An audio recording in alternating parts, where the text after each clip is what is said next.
Good morning, and thank you for joining us here at the Live Desk. We are starting by giving you a live look from Wyandotte County. This is where local groups are holding a community call to action after an inmate was killed at the Wyandotte County Detention Center.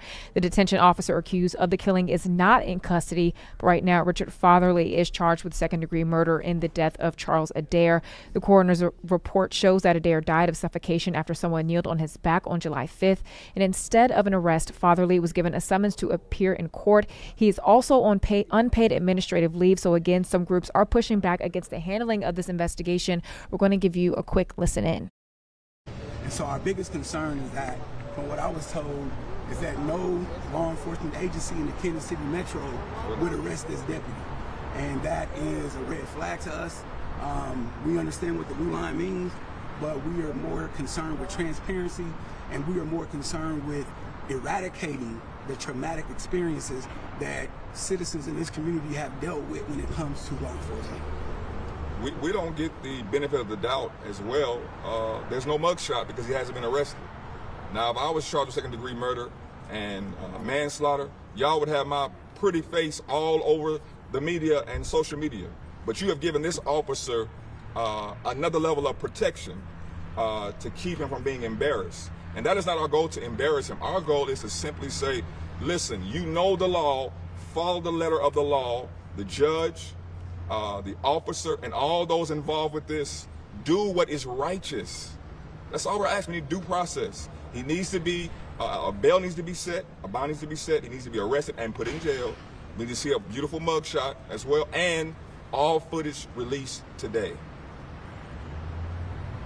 Beautiful mugshot. Any other questions?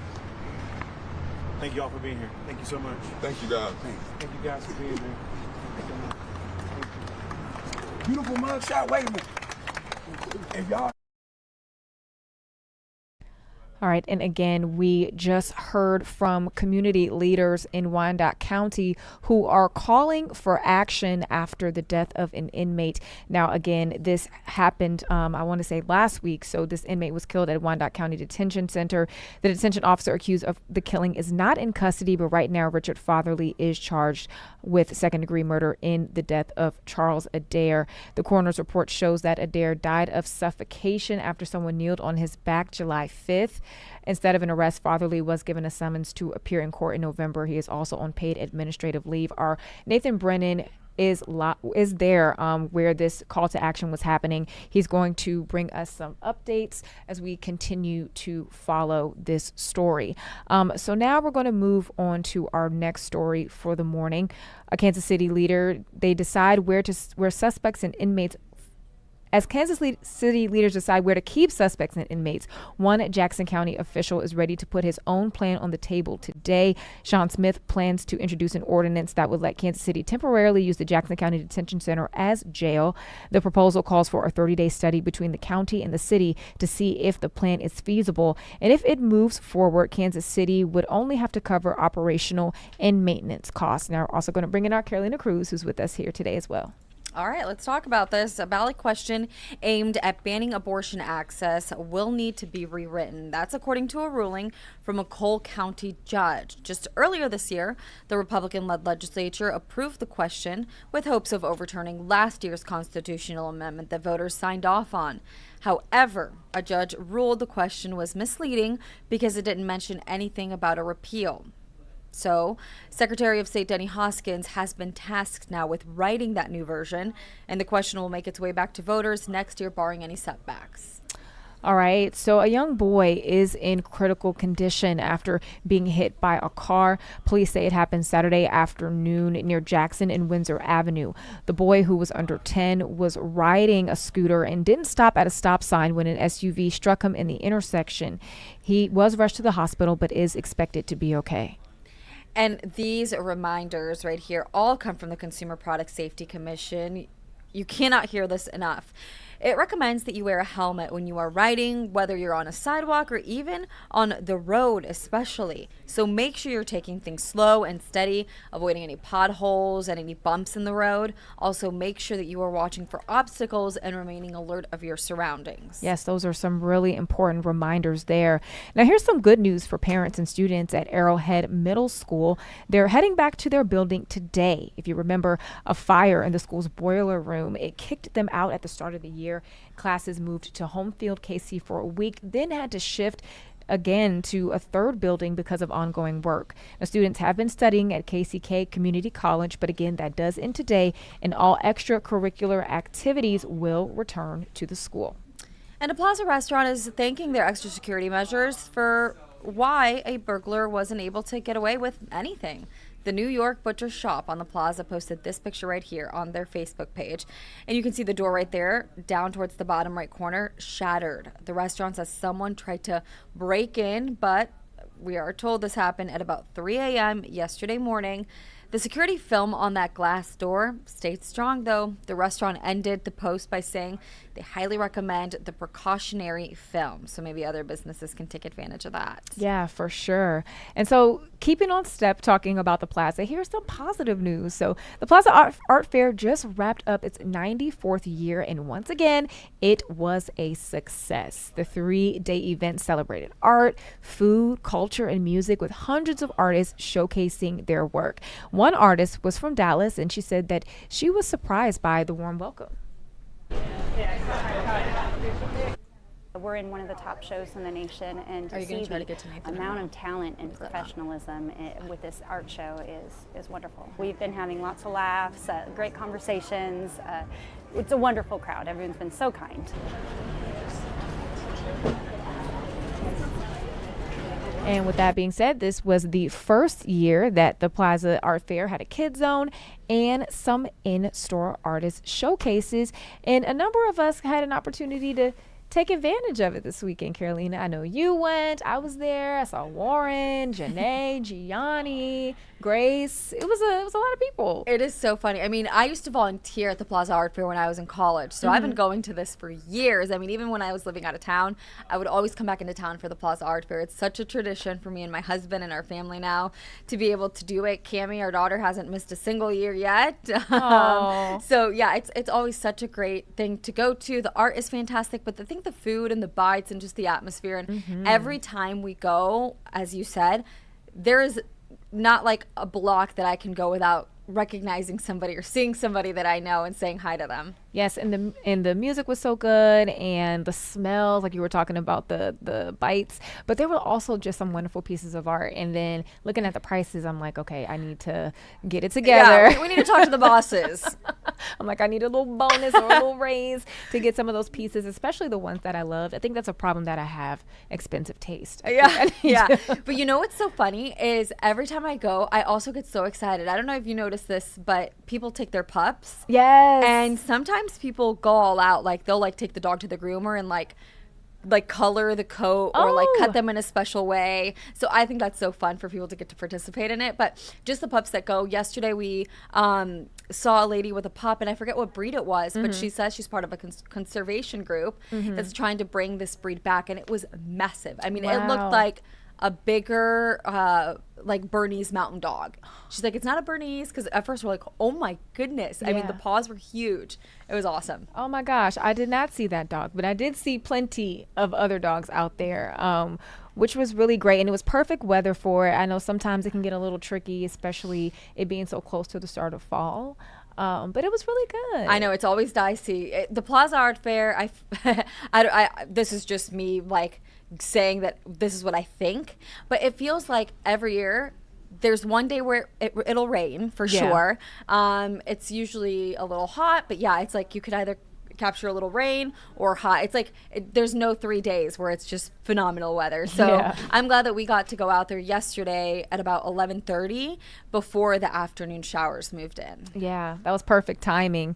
And with that said, I'm going to bring in a nice heartwarming story from our Gianni Navarro before we go into our next break.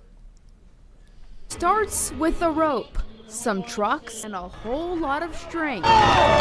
It's not your average workout or fundraiser. It's the Heroes Pull. They're going to first pull the fire truck we've got back here, and then they're going to pull a SWAT van, and the fastest combined time of everything wins.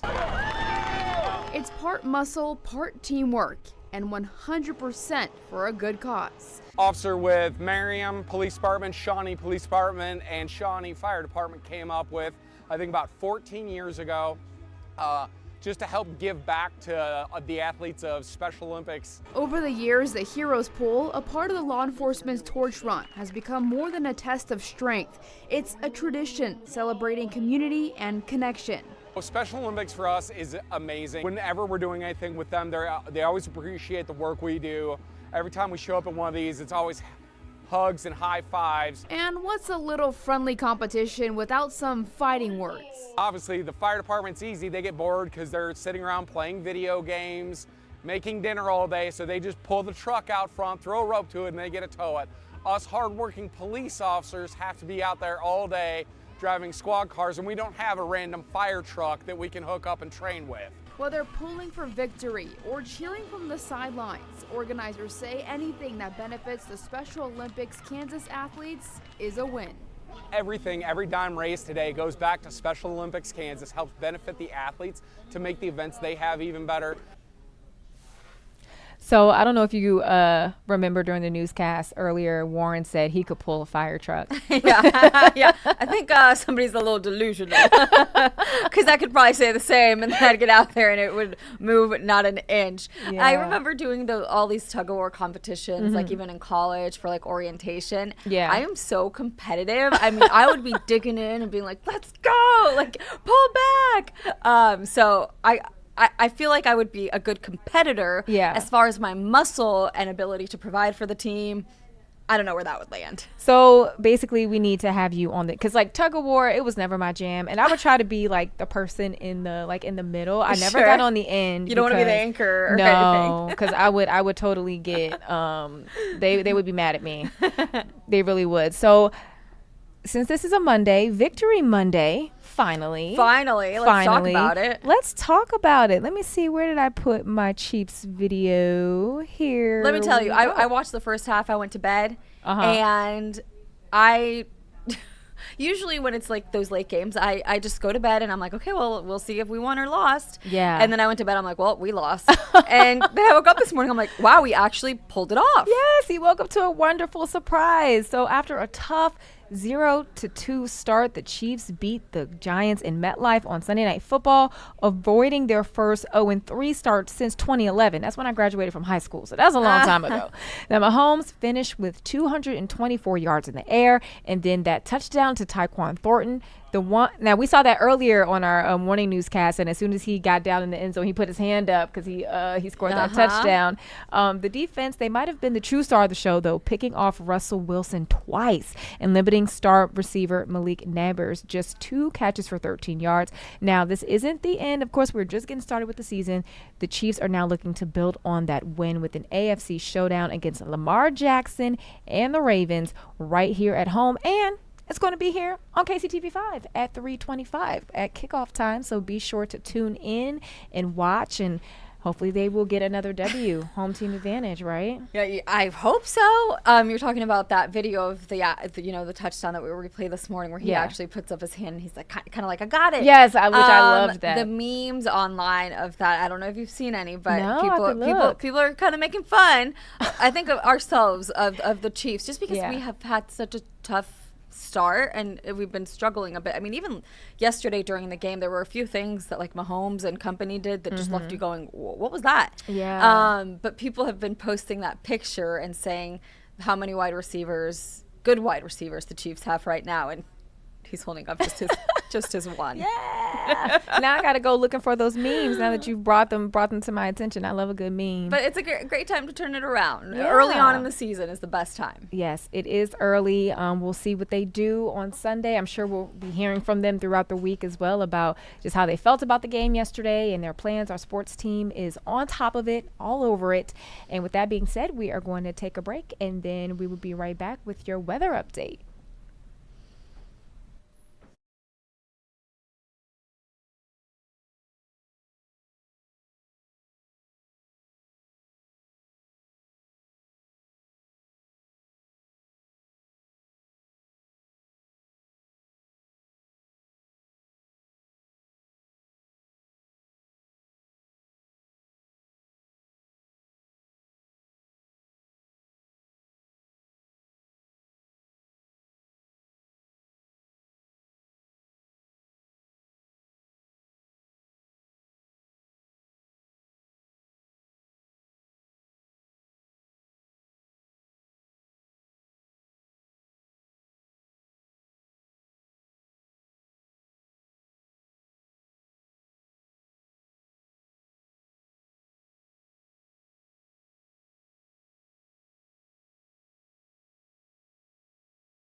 Hello everybody, and happy first official day of fall out there. We're kicking it off on a bit of a warmer note today, and then we have some pretty persistent rain chances that are going to head in over the next 48 hours or so. I want to get you all the details on each of those days and what you can expect, especially Tuesday and Wednesday. That's when we have first warns in place for that rain and thunderstorm potential. That arrives after today on your Monday, keeping things a little warmer than average, like I mentioned, as we officially kick off fall. Today is the autumnal equinox. Fall officially starts at 1:19 p.m.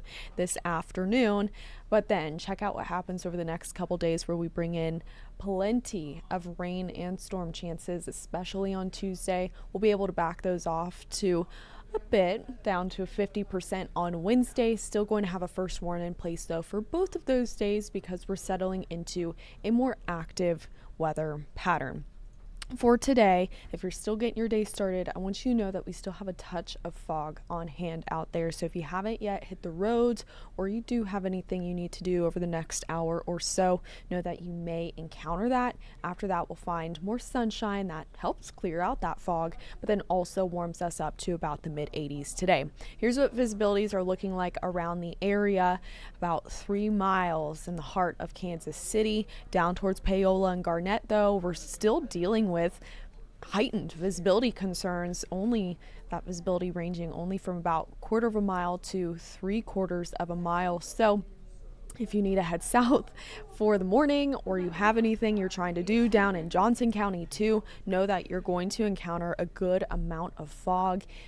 Give yourself some extra time out the door. If you have somewhere time sensitive that you need to be, also give yourself some extra space on the road. If we take a live look outside on our Midwest Heating, Cooling, and Plumbing camera, you can see that fog as we speak. Pretty stubborn cloud cover too, just hanging over the area. Definitely a gloomy start for the day, but we're going to remedy that over the next several hours. That sun will come out and continue to warm us up past the 60s where we're sitting right now, and then eventually into the 80s. We could see those arriving right around lunchtime, those 80-degree temperatures. Also plenty of sunshine out there today. Enjoy it, because it's going to be a couple days before we can find that sun again and be treated to more lovely skies out there. That's after some rain and thunderstorm chances arrive on your Tuesday and on your Wednesday too. Now Wednesday more so looking like showers that will just linger throughout the morning. Tuesday looks to bring the bulk of the rainfall and the bulk of the thunderstorm activity that we're having to keep an incredibly close eye on here. That's why we have those first warns in place, and here's what they are for. It's for that chance of rain and storms. 70% chance on Tuesday, 50% chance on your Wednesday, but back-to-back days where a big weather maker is going to pull through and cause some problems out there. So in a nutshell, here's what you need to know as we kick off your work week today. Fun, nice first day of fall. Going to be nice out there. A little warm, a little humid, a little unseasonably warm for sure, but definitely going to be drier than what we have on your Tuesday and Wednesday. Let's check out Tuesday and how we do have a severe weather risk attached to that rain and thunderstorm chance. That's another reason why we have that first warning in place, other than the fact that it's just going to be a wetter day, definitely a wetter start than what we had today, but rain even still tries to linger into Wednesday, but those rain chances will really drop off in the afternoon. You'll see exactly that on future track radar here coming up in just about 2 minutes. So what's behind this rain chance? Really quickly, we have this low pressure system coming in, and you can see how that just flings rain and storm chances across the area, so much so that we're taking those storm chances up to a 70% on your Tuesday morning. So this is starting off your day. Going to be rumbly, going to be messy out there. You're going to need to take it slow. So as you head to bed tonight, set that alarm a few minutes earlier tomorrow. I know we don't like to do it, but at least it's not a Monday that we're dealing with that on. Know that you're going to encounter rain more likely than not as you get out on the road, even if your morning commute is a little earlier, around that 9 o'clock hour, or even earlier than that. Still have that first warn in place that's going to come into effect right around 7 a.m. and then stick with us through the late morning hours and into the early afternoon. After that, on your Tuesday, rain becomes a bit more scattered, a bit harder to come by, but still possible that we find some rain and some thunderstorms out there. Though by the time we're reaching the evening, that rain chance will be significantly lower than the morning. So keep in mind, the bulk of that rain, the bulk of that storm chance does arrive in the first half of your day when we're trying to get the kids to school, when we're trying to get ourselves to work, or even just wherever we need to be, appointments, anything like that. We're likely to be dealing with some rain and thunderstorms.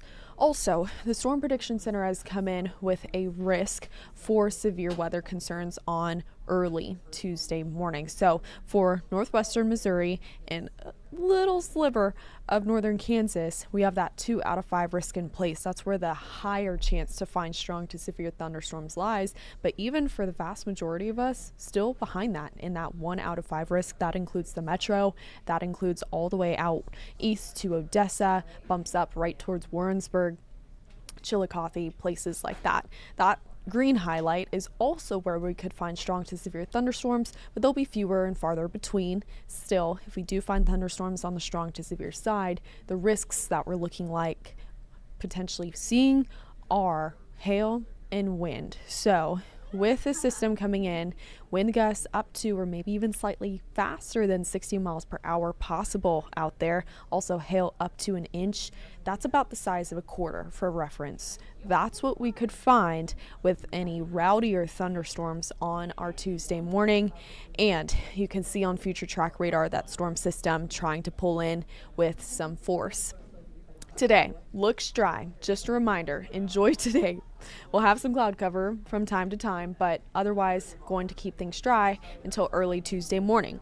There's that first taste of some thunderstorms arriving in northwestern Missouri. That's where that 2 out of 5 risk for severe weather concerns lies. And then here comes this system trying to rip through right on the eastern fringes of the state of Kansas, western fringes of the state of Missouri, right where we sit here in Kansas City. Possible that we're finding that rain and thunderstorms right throughout that morning commute, but even lingering into the late morning hours like you see there on your screen. These storms trying to pack a bit of a punch even in the afternoon. While I mentioned that rain chance will be lower, more difficult to find some of those thunderstorms in the afternoon after our atmosphere gets a little worked over in the morning.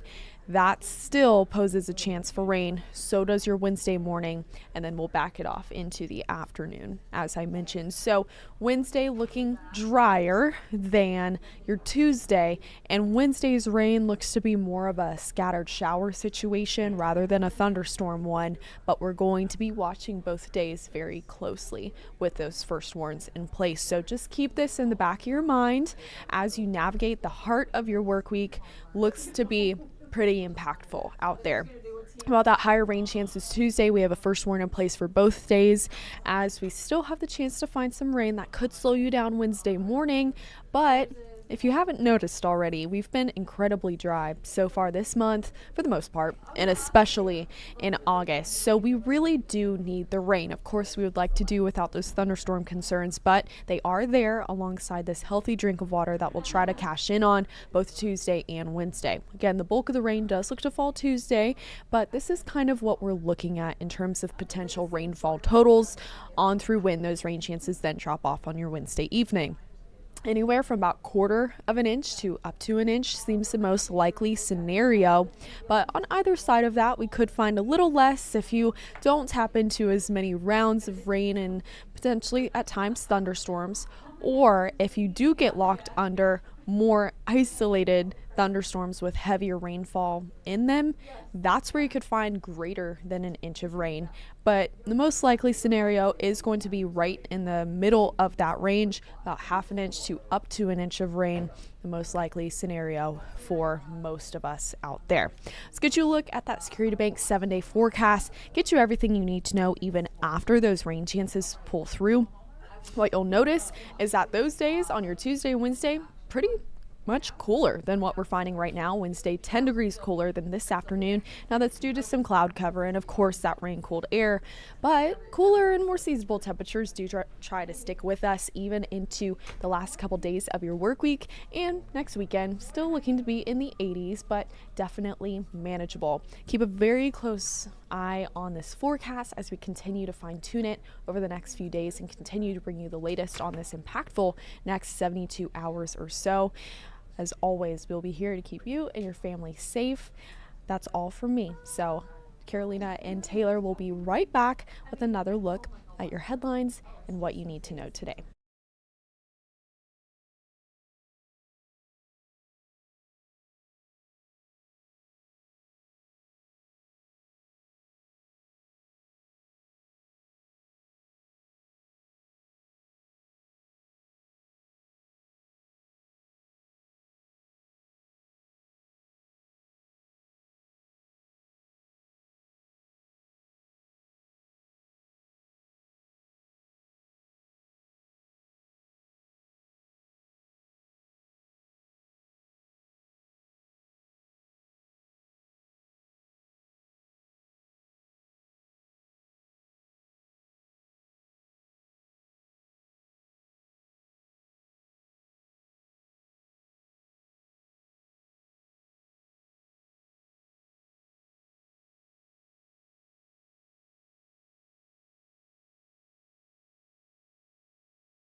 Thank you for staying with us here at the live desk. For this week's installment of our Black Business Spotlight, I'd like to introduce you to Pascal Kinsey of Start Coffee Co., a marketing professional and coffee enthusiast. So after graduating from KU, Pascal decided to connect his passions for both coffee and creativity. And he says that his venture, Start Coffee Co., is, quote, a personal mission to infuse the world with inspiration, blending the artistry of a perfectly brewed cup with the spark of creative thought. And I just love that. I think that's awesome. Thank you for being with us this morning. Glad to be here. Glad to be here. Yes. So we have Carolina Cruz with us as well. I stayed. Thank you for staying with us. So Pascal, let's get started. Tell us, first of all, just in your words, what Start Coffee Co. is, because it sounds like it's just more than coffee, right? Start Coffee Co. is a lifestyle brand branded around coffee. Just basically going into creativity and inspiration as well. So it's something that me being an artist, I would love to, I guess, tie together. Mm-hmm. And so you've mentioned that you have a marketing background. Yes. Just walk us through your journey a little bit. Interesting enough, I had stumbled across marketing that I was good at. I like social media marketing and management. During COVID, I decided to go back to UMKC and finish up my bachelor's degree in business administration, emphasis on marketing. And then I worked for a corporate office, Houlihan's, doing their social media and digital marketing as well. Following that, while going to KU, I decided to study integrated marketing and communications. So it's just something that I just found interesting and good at the back end. Mm-hmm. And so I was right across the street at Rockhurst from UMKC. Oh. Yeah. So then the interest in coffee. Yes. Walk us through that. Where did that come from? I've been drinking coffee since I was a kid. My granny, hi Granny, my granny would leave her cup of coffee, and I would be a little kid, and come take a sip of her cup, and from there, it just kind of bred a taste for it. So I've been drinking coffee since I was like 3 or 4. I would say that's one of the best aromas in the morning. Yes, yes. Growing up, I'm Colombian, and that's just part of the culture. You don't have to sneak a sip. Literally. Your parents will be like, you turn 4 or 5, and they'll be like, un cafecito, Right. un café con leche, a little bit of milk and Yes, coffee, and yes. that's just what you drink as a kid. Yes. It's amazing. I loved love it growing up. Yeah, I didn't have coffee probably till I got to college, maybe. That's so funny. I know. But I mean, it wasn't my household though. You talk about the smell and everything. Oh. I'm no stranger to that. But it took a while for me to get into drinking coffee, and now I have to have it every day. Every day. I'm kind of curious about the blend, because there's so many different coffee varieties out there. Can I pull up your package? Okay. Oh, yes. Okay, so I was reading it, Taylor. Go ahead. And here's my favorite part, because it says, so it's talking about the different blends and infusions that it's got. So it says it's layered with Brazilian nuts, which Brazil is actually the top exporter when it comes to coffee. Okay, coffee expert. But then it says, and Colombian oak, and I'm Yes. like, Ooh. Colombia. So this is fantastic. Let's talk about it. So that's my signature blend. It's a medium roast, and it has notes of grapefruit, oak, and Brazil nut, like you just pointed out. So it has a citrusy, but also grounded as well. Okay. And so how do you go about creating that signature blend? How did you know what you wanted it to taste like, what you wanted to, the infusions and everything? Yes. How did that come about? That's an interesting question. For me, I like more, sweetness and citrus, but also not too bitter. So for the most part, it was just something I've been taste testing, just trying to find the right blend. So something I've been working on for the last few years. How do you do that? I don't even know where I would begin to make my own coffee. I just know what I like and what I don't like. Yes. So there's different regions. Obviously, Colombian regions have different.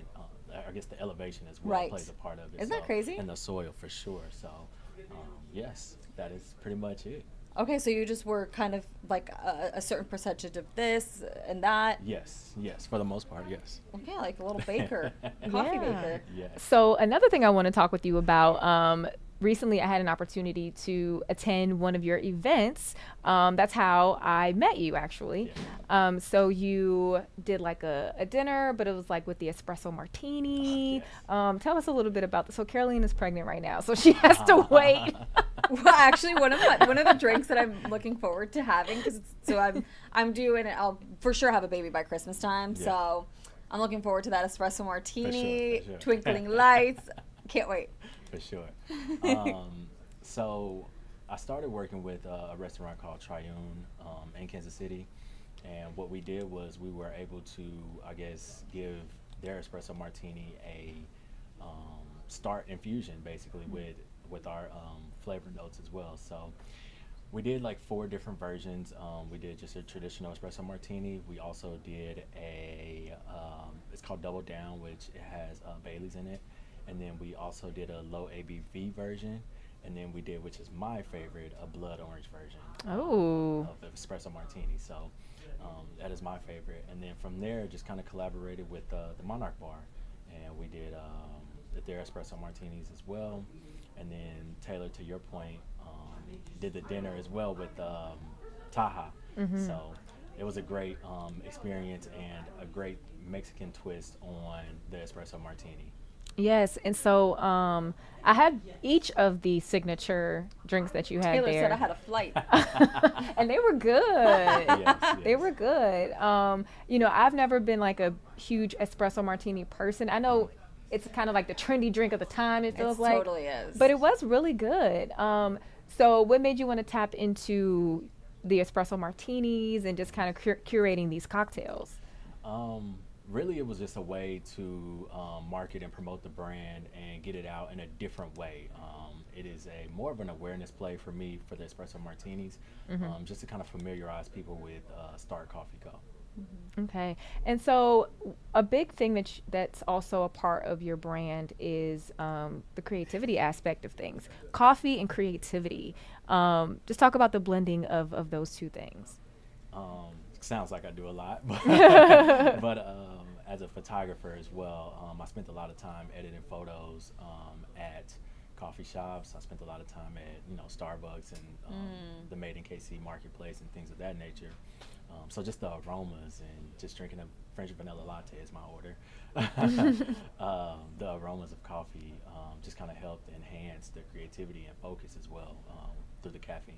Yeah, and I feel like in general, the coffee shop is like the meeting place, right? You know, if it's a business meeting, if, Bible study, they love to meet at the coffee shop. Like, that just seems like just a place for community and conversation. So, I think that coffee, it really brings people together. It really does. I agree with that. In terms of, like, the coffee shop is where if I'm like, okay, I need to lock in, I need to focus, maybe like a little classical upbeat music, on the headset, and I am in the zone, and the aromas do kind of. It's almost like when you go to the casino, it's infused with oxygen. I thought you were going to say cigarette smoke. No, that too. The coffee, I feel like, really does kind of like keep your senses awakened and kind of locked in the zone. For sure. I do love your the branding of this. Yeah, and we talk about marketing, but the fact that like the art part of Start is what is capitalized on it. Yes, I wanted to, so the name Start has 2 different meanings. Obviously, you start your day with a cup of coffee, but I wanted to emphasize the art within Start. So, like I said, me being an artist and a creative individual, I just kind of wanted to put that emphasis on it. So, yes, thank you. I like it, Thank you. And something else that I've been noticing just over the last few years is that more Black people are getting into the coffee business. Just talk about the importance of representation when it comes to coffee. I mean, I'm sure it's a billions upon $1 billion, industry. Yes. So yes, with the industry, even in Kansas City, the Black businesses, as far as in coffee, is growing a lot. Good Karma, I love their coffee as well. But I think the importance of representation is one of those things that, like, you don't see a lot of us, but when we do see each other, we connect for sure. So, and it's important. Yes, Absolutely. very important. So Carolina, what's your go-to coffee order? Oh, I always so I like a cappuccino. I can never do. I don't know if you do black coffee? Yes, I could do. I can't do straight black. I've even as a Colombian, I've just never Yeah. been able to. It's always got to be café con leche, the coffee with a little bit of milk. My friends always make fun And of you me. do get your milk. Yes. And the milk needs to be warmed up before I pour any coffee in there. Otherwise, the temperature's off. It's just a warm. I want it hot. I want a hot coffee in the morning, or honestly, like even in the summertime. Same. It's got to have a little sweetener to it, so it's got to have some sweetness. And I am a sucker for any like caramel flavoring, or I mean even like the seasonal ones, whether it's like a pumpkin spice. Sure, I'll dabble in that. But like a snickerdoodle or like a sugar cookie, especially in the wintertime. Yeah. Oh, that sounds so nice and warm. Cozy. So you did mention yours briefly, Pascal. Can you tell us again what your go-to coffee order is? My go-to coffee is either a French vanilla latte, or honestly, I've been drinking Start Coffee Black. Okay. Where you're able to taste those citrusy flavor notes as well. So. Yeah. And I'm not even a black coffee drinker either, but now that you mentioned like citrusy notes and stuff, I'm like, maybe I need to like do a little taste test. Sure. But Pascal's watching me blend my coffee. It's just like, this woman is getting rid of all of it with your all milk. The good stuff. But yeah, I'm a latte person. I love a good latte. I've been drinking a lot of iced coffee this year, because usually I would be like hot coffee all summer. Okay. But sometimes it takes me a long time to finish a cup. So it's like, okay, iced coffee is probably like the safer bet, because then at least I don't have to worry about it being nasty if it takes me like over an hour to finish it. No, I agree. Yes. So what's next for you? I know you were telling us that you're really getting it off the ground this year. Yes. You've already had a couple of successful events. You had some collaborations. I mean, it's sounding great so far. Yes, it's going really well. It's growing legs of its own, and which I appreciate. What's next? I am doing another espresso martini event with more details soon to come, while also getting into wholesaling and distribution as well. So, yes, be looking forward to that. Awesome. Takes a lot to bet on yourself. Yes. Sure. So kudos For sure. to you. Thank you. I know, but you know what? Coffee, I feel like you can't go wrong with that. You're going to find some customers with that one. So here's your social media. Just let us know how we can find you and keep up with you. For sure. You're able to follow me on Instagram at Start Coffee Co. st.art Coffee Co. Also website startcoffeeco.com. And yeah, those are two places where you can find me. Awesome. Well, again, Pascal, thank you so much for being here with us today and talking with us about Start Coffee Co. It was a pleasure to have you. And folks, don't forget to follow Start Coffee Co. online so you can see that next event, because those espresso martinis are good. Carolina, we'll save one for you for early next year. And with that, we are going to take a break, and we'll be right back. Thank you.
Thank you for staying with us here at the Live Desk. Now we're going to get to your national news headlines.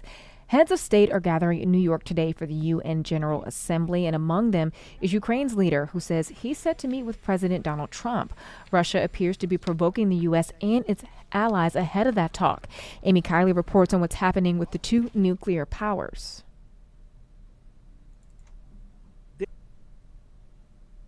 Ukrainian President Volodymyr Zelensky says he's meeting with President Donald Trump this week as U.S.-Russian tensions rise. He says they'll talk on the sidelines of the UN General Assembly in New York. Their meeting comes as Trump says he will defend the Baltic states and Poland from Russia if necessary.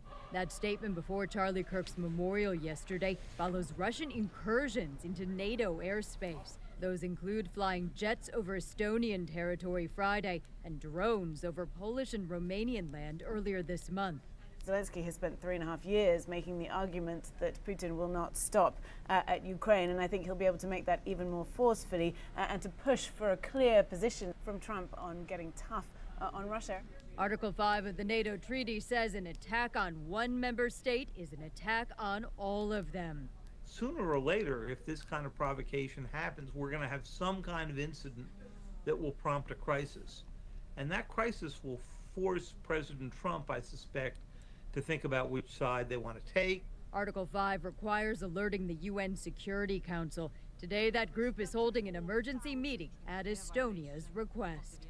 Tensions are running very high. NATO and the European allies grappling with the very real risk as these attacks escalate of this conflict spreading. I'm Amy Kiley reporting.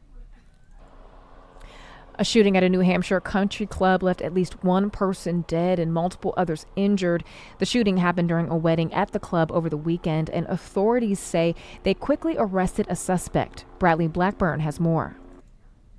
The Sky Meadow Country Club in Nashua, New Hampshire was surrounded by police Saturday night after a wedding turned into a nightmare. We just saw him raise the gun and then we ran. Pop, pop, pop, pop, pop. Guests and staff were forced to take cover wherever they could. I just hid under a table. Police say Hunter Nadeau, a former club employee, shot and killed 59-year-old Robert DeCesar with a handgun. DeCesar was eating dinner at the club restaurant with his wife and daughter when the shooting began. His mother spoke to reporters Sunday. When I watched the news and they said a man was killed, I go, but it can't be my son.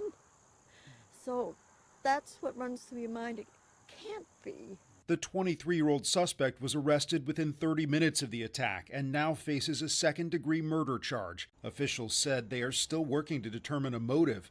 Witnesses reported the suspect was heard making various political statements, but officials do not believe it was a hate crime. At this point, the evidence leads us to believe that it is more likely that Mr. Nadeau was simply trying to make a number of statements to create chaos in the moment. Police said 2 other people were also shot but survived, including a host for the wedding who was shot in the face. These people, they came to celebrate something big and it got completely destroyed. The suspect is set to be arraigned in a New Hampshire court today. All right, now let's turn to Charlie Kirk's memorial, where tens of thousands of people packed into an Arizona stadium to pay their respects to him. More than a dozen speakers spoke about him and his legacy. President Trump called Kirk a great American hero, and Kirk's widow, Erica, vowed to carry out her husband's mission. CBS News' Bradley Blackburn has more. He wanted to save young men, just like the one who took his life. During an emotional tribute, Erica Kirk told thousands of mourners she forgives the man accused of killing her husband, conservative activist Charlie Kirk. The answer to hate is not hate. The answer we know from the gospel is love, and always love. Moments later, President Trump took the stage and sounded a different note. That's where I disagreed with Charlie. I hate my opponent. And I don't want the best for them. I'm sorry. In his remarks, the president praised Charlie Kirk. He's a martyr now for American freedom.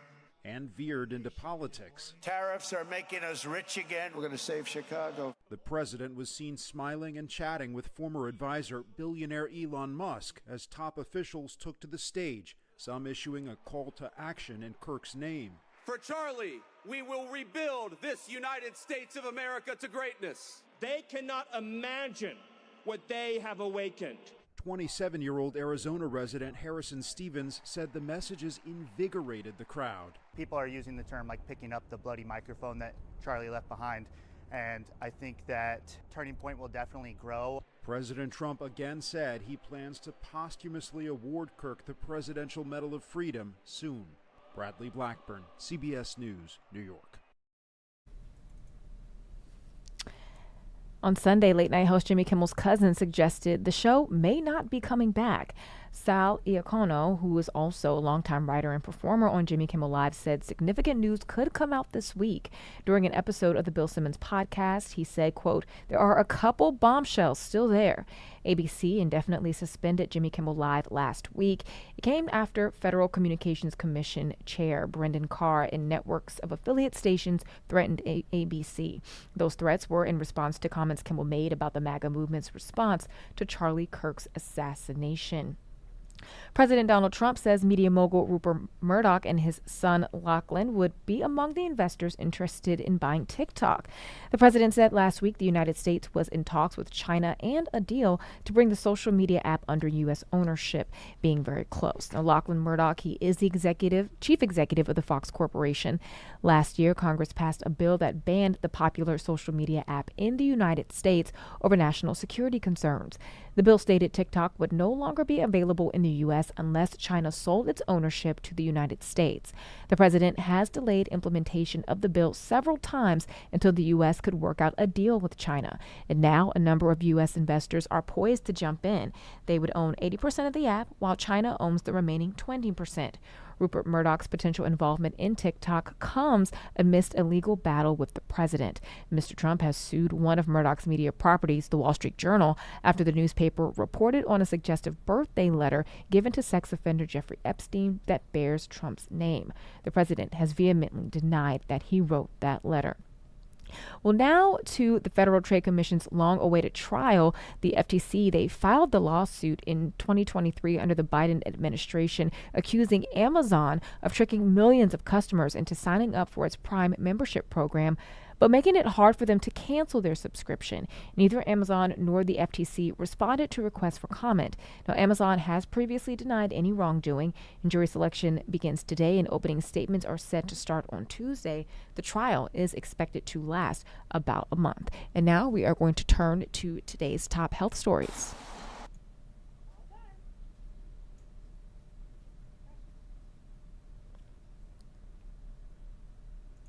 More than 3,000 pounds of Kirkland signature brand ahi tuna wasabi poke in clear containers have been recalled over concerns that the product could be contaminated with listeria. The poke was sold by Costco stores in more than 30 states across the U.S. The FDA says no illnesses have been reported so far. Consumers should throw away the product and return to their local Costco for a full refund. Amid signs of an already cooling labor market, there are new concerns over job cuts. A Resume.org survey of 1,000 U.S. business leaders found that 6 in 10 companies plan to lay off workers next year. 1 in 3 say they'll implement layoffs before the end of 2025. According to the report, economic uncertainty is the main reason given for the job cuts.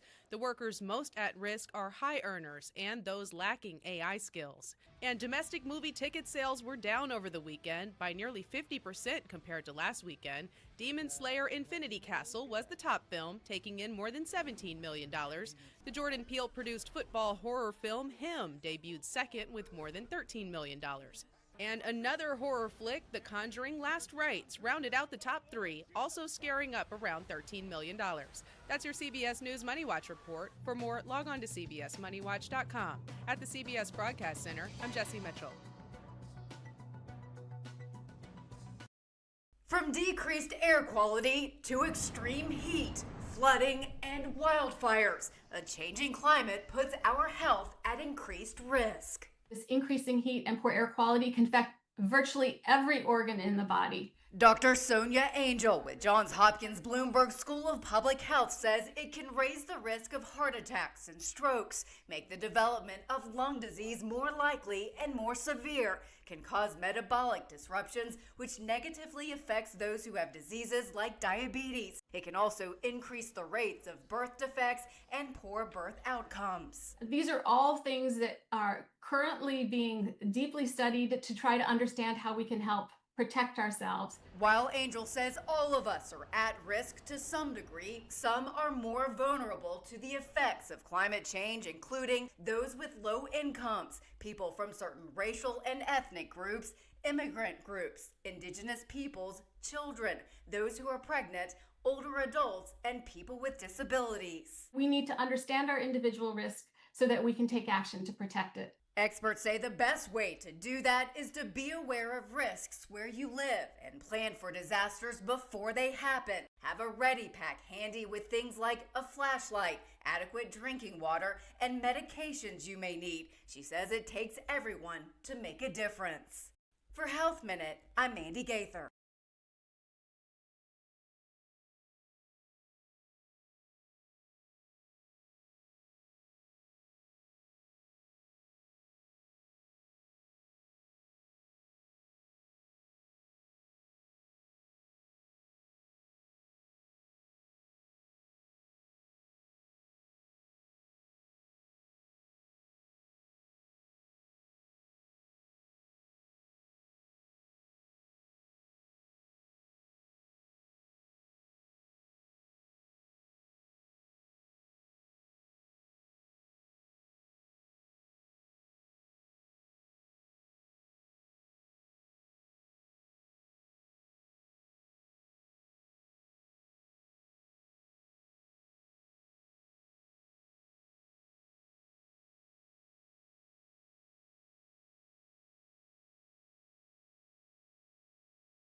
Good morning. This is how the school day begins every day for Principal Christine Rembert and her 5-month-old Basset Hound, MJ. Good girl. Walking the hallways at James Russell Lowell School 51, saying hello to students and staff to start the day. There's amazing educators in this building who do tremendous academic and social and emotional work every day, and MJ is an extension of that. MJ is currently in training to become the school's official therapy dog, supporting students from pre-K all the way up to 5th grade. I love how she comforts people when they're sad. First and foremost, MJ is a source of comfort for these students. If there are children that need pressure and really need, close cuddling, then lap is what the command that we give. Students can spend time reading with her. Once there were 4 friends. Or simply playing with her, especially if they're having a hard day. What I say about MJ is that she shares her calm. Kids with anxiety or challenges, that when they see her, she helps to help them be calm. But it goes far beyond that. She's also helping students open up. If we are sitting down and playing with MJ or petting MJ, then they share about things that are hard or things they're proud of. It makes the tough conversations a lot easier and difficult situations more manageable. If being able to spend 10 minutes with MJ at the end of the day helps a kid to make better choices or engage more in their academics. While MJ still has a few more months to go before she's officially certified. Yeah, she will lick you to death. She's already making a positive impact, one tail wag at a time. Hannah Fulman, CBS News.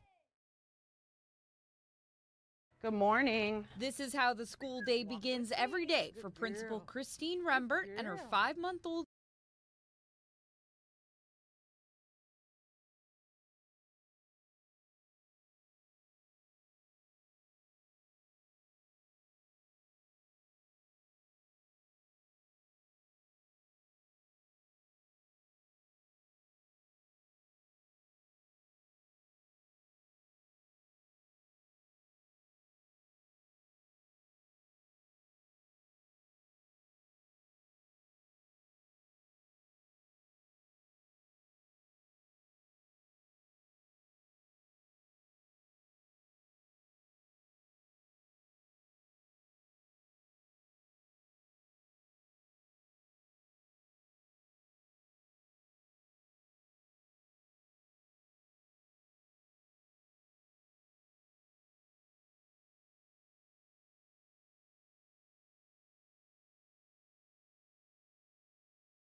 All right, thank you for staying with us here at the Live Desk. Let's talk some sports. After a tough 0-2 start, the Chiefs, they beat the Giants in MetLife on Sunday Night Football, avoiding their 0-3 start since 2011. That was a long time ago. Mahomes, he finished with 224 yards in the air, and that touchdown to Tyquan Thornton was just one of the highlights.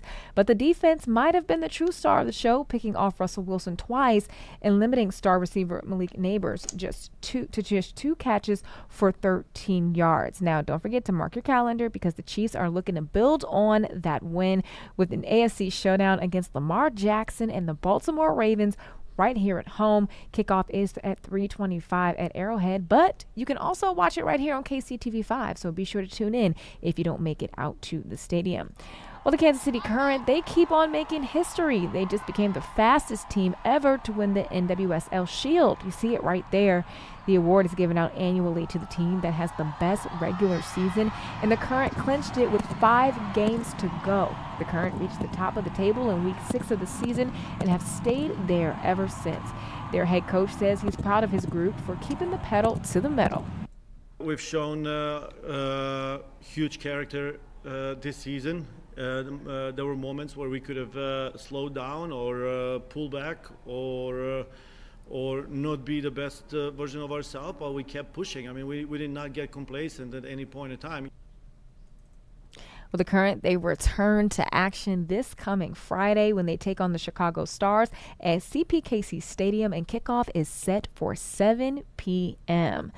Now, the Premier League Fan Fest took Power and Light by storm this weekend, helping to put KC on the international soccer stage ahead of next week's World Cup.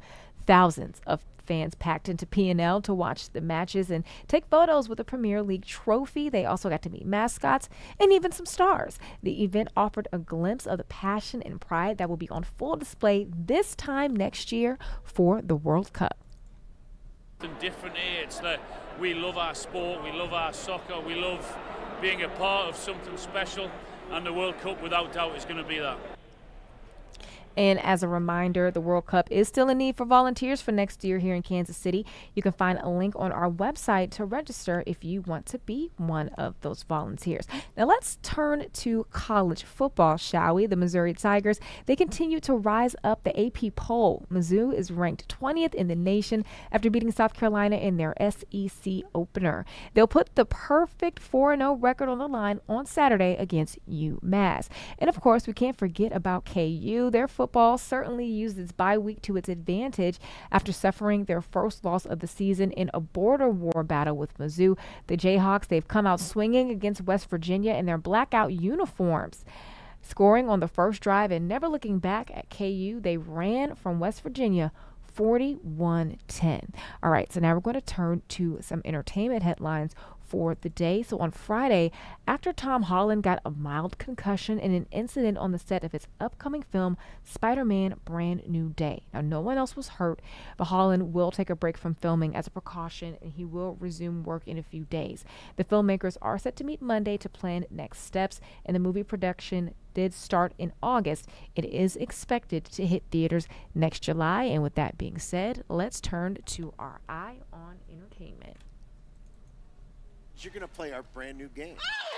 An all-new season of The Price is Right kicks off today on CBS with a new game. It's your chance to win the lion's share. Called The Lion's Share, the high-stakes pricing game is a collaboration between BetMGM and Fremantle. It's the first custom-branded game in the show's history. The contestants can win up to $500,000, so it's an incredible experience for the show, for the contestants, one of the biggest prizes in the show's history. New episodes of The Price is Right, hosted by Drew Carey, air weekdays on CBS. Matthew McConaughey and America Ferrera star in a gripping new film about one of California's deadliest wildfires. I have 22 kids on that bus. I gotta get them to their parents. Inspired by real events, The Lost Bus tells the story of a school bus driver and teacher fighting to save 22 children during the 2018 Camp Fire. The Lost Bus is out in select theaters now and hits Apple TV Plus October 3rd. And Taylor Swift returns to the big screen to mark the release of her 12th studio album, The Life of a Showgirl, October 3rd.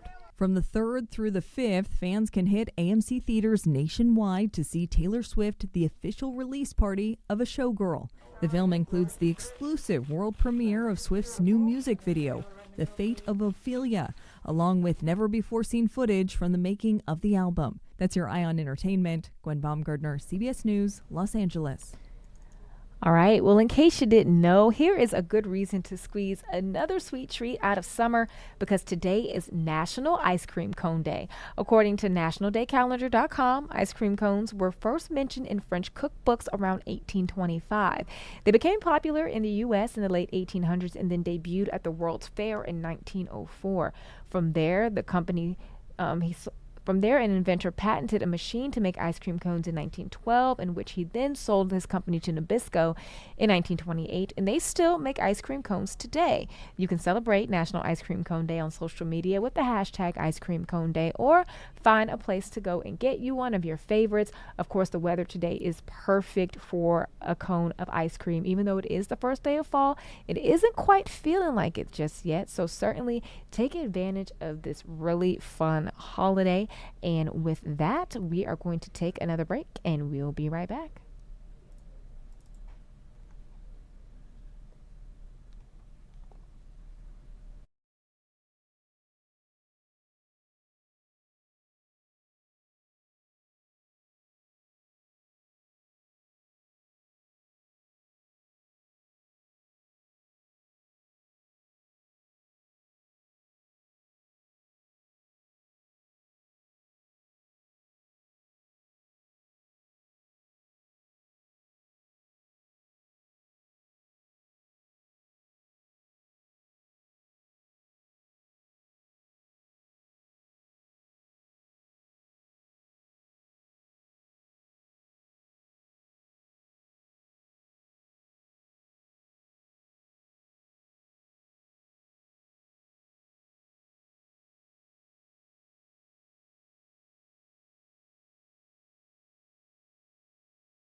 It starts with a rope, some trucks, and a whole lot of string.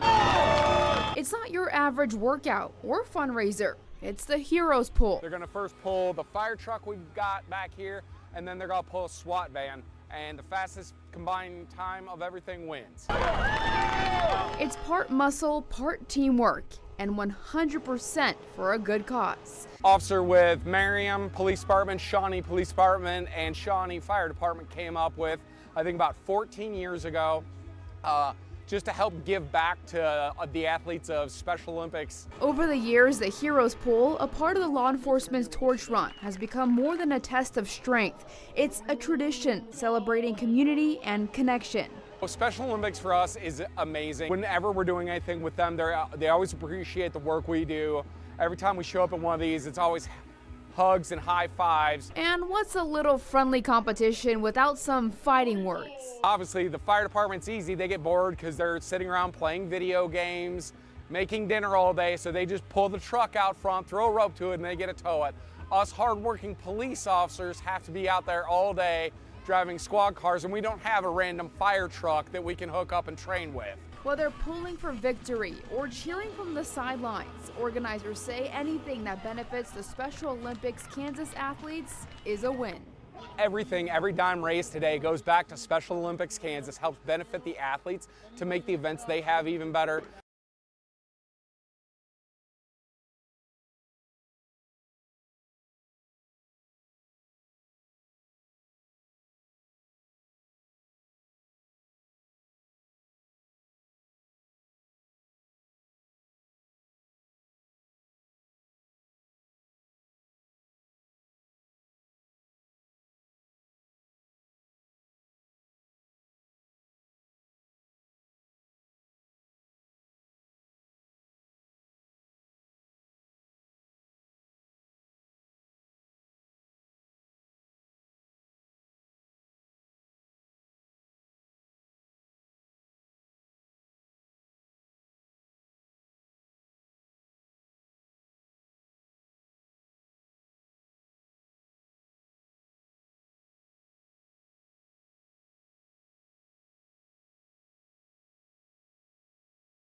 Thank you for staying here with us at the live desk. Now it's time for our KC Style segment, which we have every Monday.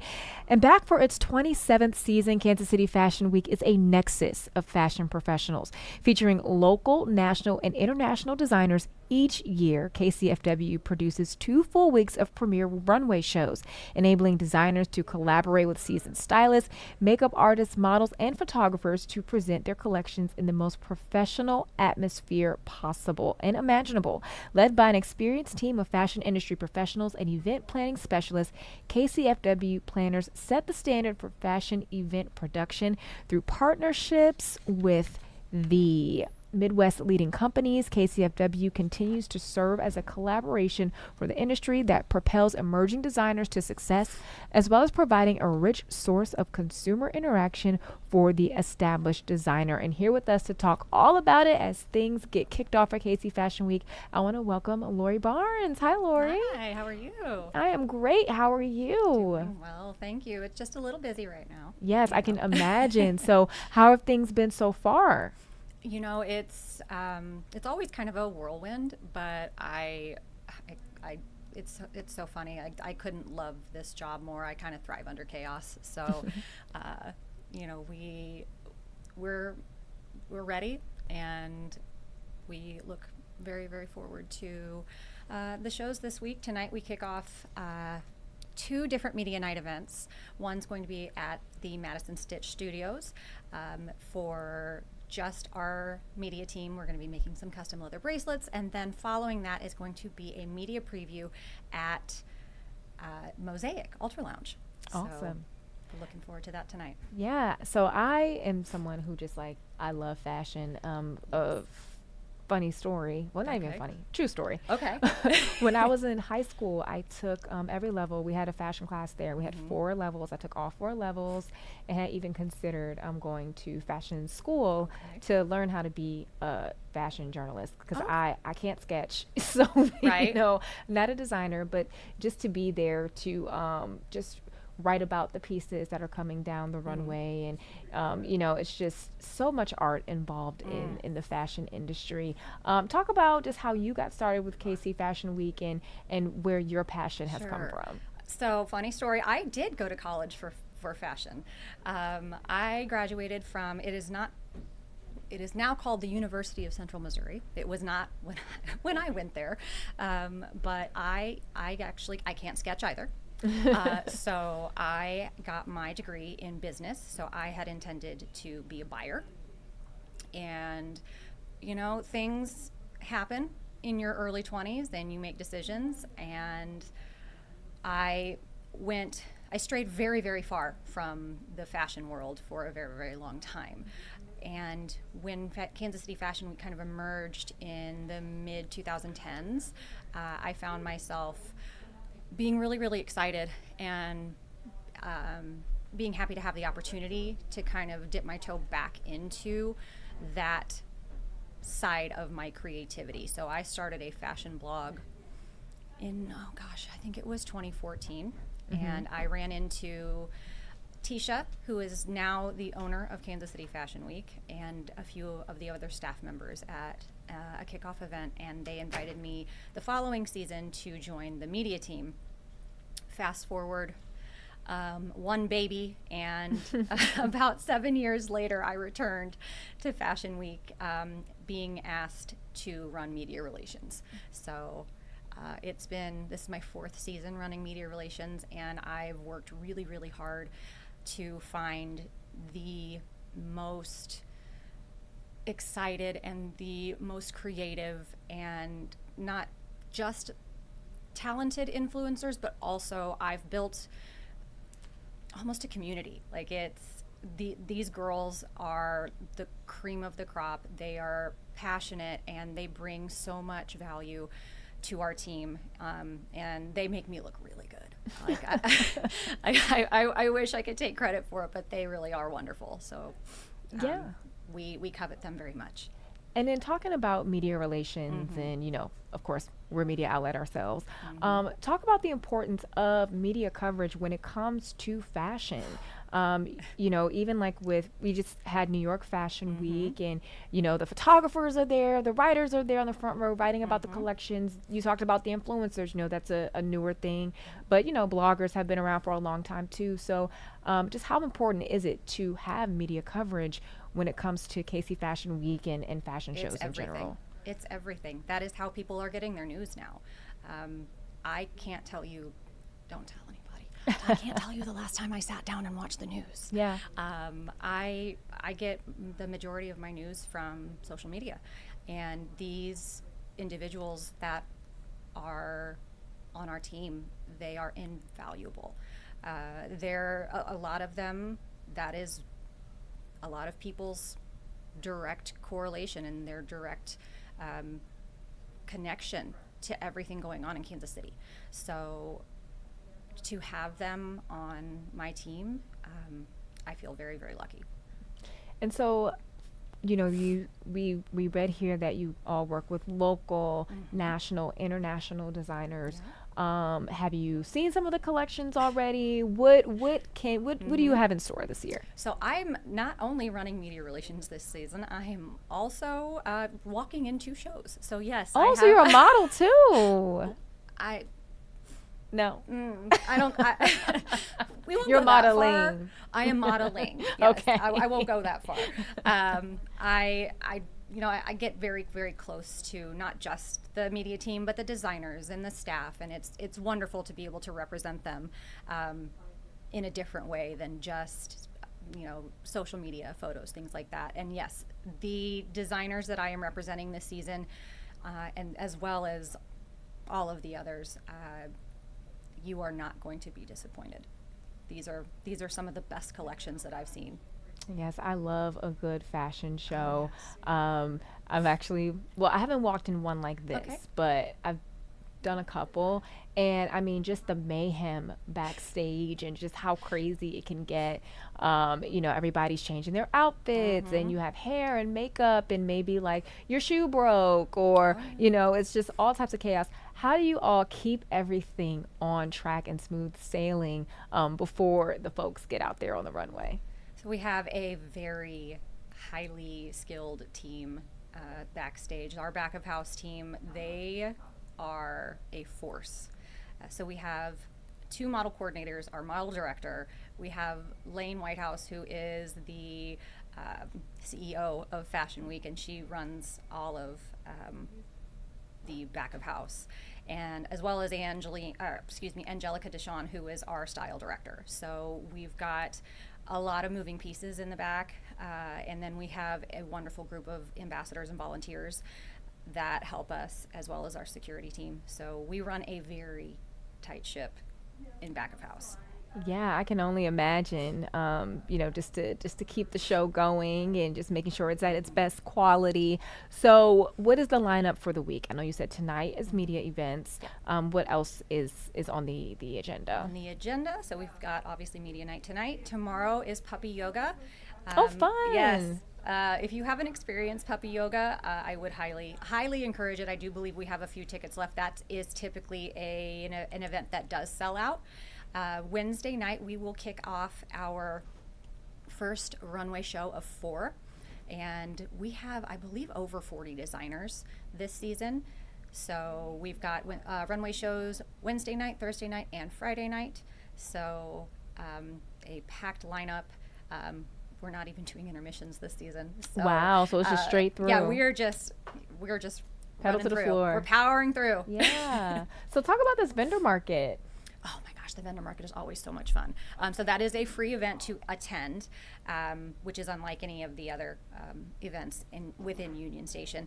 So the vendor event is Saturday morning typically until I believe about 4 or 6 o'clock at night. And it is all of our vendors. They all have booths and tables and different options to purchase or view. You can even, I think some of them are even taking custom orders. We do have a couple of our designers that do have booths as well. So if you see something on the runway, you have the opportunity to directly go and speak to the designer or their design team. Awesome. So it's always really exciting to have that opportunity to connect that person that you see on the runway in actual conversation. So I always found that as a patron to be a lot of fun. I always loved the vendor market. Yeah, just to get up close and personal. Okay, so let's see this here. So what does it take to become involved as a designer and a model? How can folks get involved with you all? So we will kick off designer applications. So our final runway show is September 27th. We will probably kick off designer applications on September 29th. So that following Monday of the runway shows, we rarely stop. The Kansas City Fashion Week staff, we are going pretty much all year round. We've got some ebbs and flows, but yeah, designer applications will be released in either early October or very, very late September, and we will begin the designer interview process typically a few weeks following the applications. Model applications will go out a few weeks following the designer applications, and we will hold, let's see, typically for the spring we will hold model auditions in November, typically early November, late October or early November. You do have to attend one of those auditions in order to have the possibility of making the model roster. So please, everybody, keep that in mind. I do get a lot of emails still saying that, hey, if anybody needs a model, I'm still available. And unfortunately, you do have to be on the model roster in order to be considered for one of the designers. All right, that is important to know. And so what does it take, what are the requirements, especially for designers, to have their work showcased in KC Fashion Week? We really don't have requirements for the designers specifically. We're really just kind of looking for someone unique, someone who has a vision, but also that we feel can execute that vision, which is sometimes difficult because creatives, as a creative and as someone who is also organized, I feel like my two sides tend to fight one another. I get it. So execution and that creativity is really what we're looking for. Yeah. So how would you describe the Kansas City fashion scene?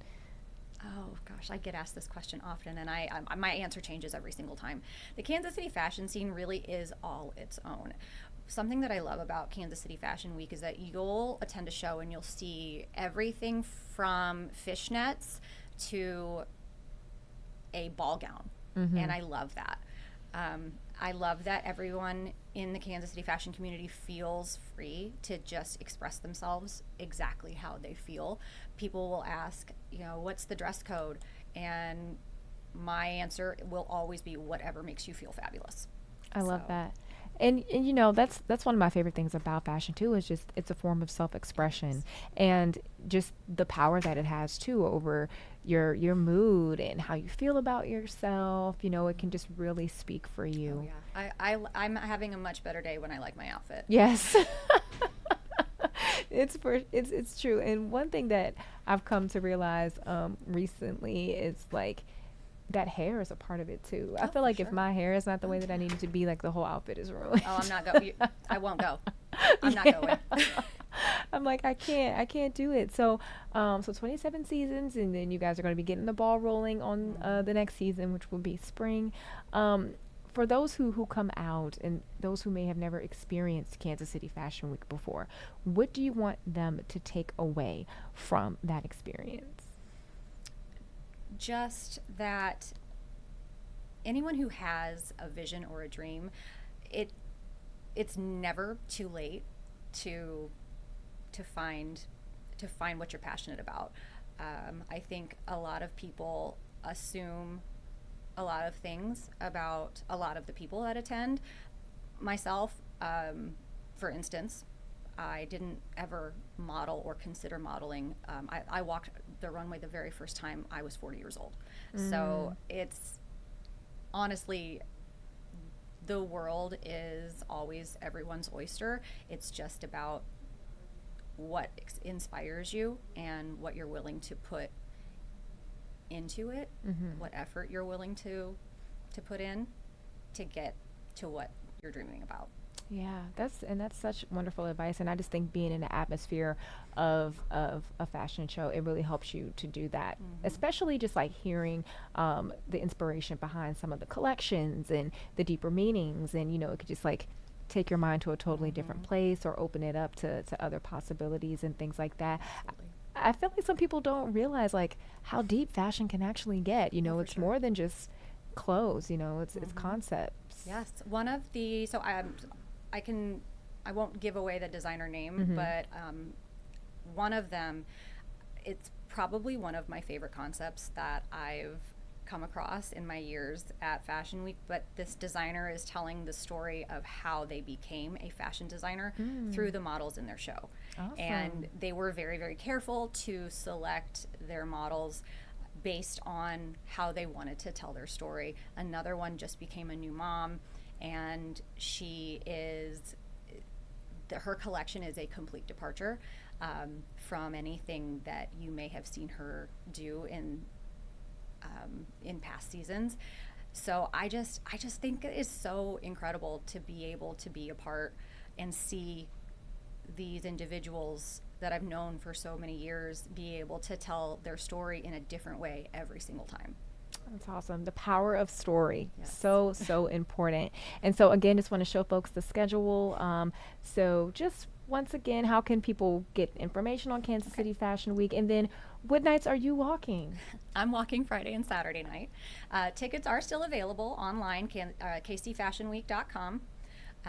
And if you want a little discount, you can use my code Lori25. All right, you heard that here. And don't forget to go see Lori on the runway, which will be so awesome. Well, thank you so much for being here and chatting with me today as Kansas City Fashion Week gets started. I'm so excited to see what's in store. Yes, thank you so much. All right, we're going to take a quick break and we'll be right back.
Good morning. This is how the school day begins every day for Principal Christine Rembert and her 5-month-old Basset Hound, MJ. Good girl. Walking the hallways at James Russell Lowell School 51, saying hello to students and staff to start the day. There's amazing educators in this building who do tremendous academic and social and emotional work every day, and MJ is an extension of that. MJ is currently in training to become the school's official therapy dog, supporting students from pre-K all the way up to 5th grade. I love how she comforts people when they're sad.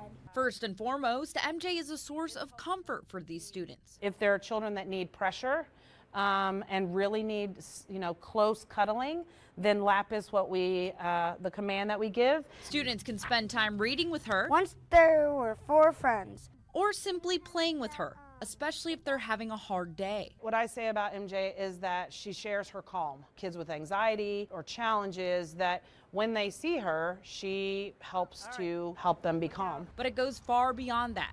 She's also helping students open up.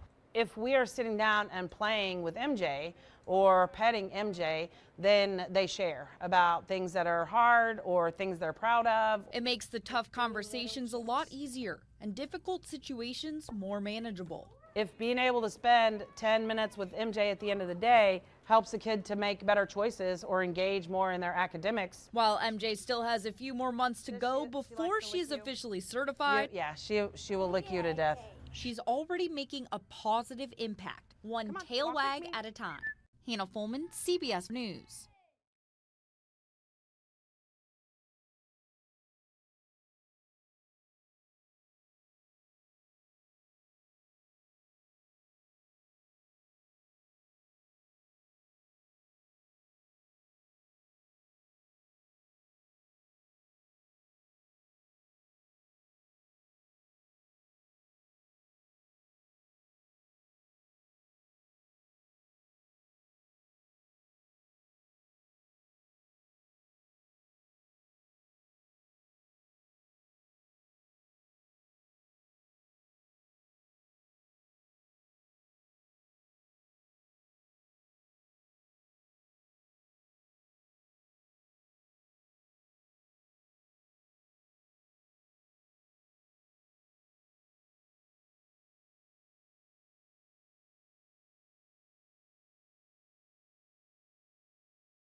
All right, and as we get ready to wrap up today's streaming newscast, just want to encourage you to take a look at KCTV5 today to stay on top of the latest news and updates.